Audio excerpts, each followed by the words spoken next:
और मुख्तलिफ जगहों पर बारबेक्यू पार्टीज का सिलसिला शुरू हो गया है। मजीद बताएंगे अदनान शेख। आज बिल्कुल ईद उल अज़हा के दूसरे रोज़ कुर्बानी के बाद गोश्त बनाया गया और उसके बाद लाहौर में मुख्तलिफ मकामात पर टिक्का पार्टी का सिलसिला शुरू हो चुका है।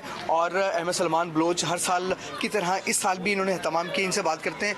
ये बताएं, पहले तो आपको ईद मुबारक, आपने एहतमाम किया। बहुत शुक्रिया आपको भी शेख साहब और देखने वालों को भी ईद मुबारक।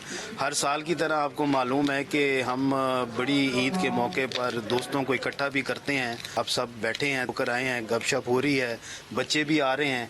जी बिल्कुल, आप देख सकते हैं कि यहाँ पे गर्मा गर्म जो है कबाब लग रहे हैं। और आप देख सकते हैं कि ये जो कबाब जब आप खाएंगे तो इसका मज़ा कुछ और होगा। और मटन पुलाव जो है उसके साथ तो जो खाबों का जो चल रहा है दौर, उसको फिर जो है मज़ेदार जो है मज़े ले लेके जो है लाहौरी खाएंगे।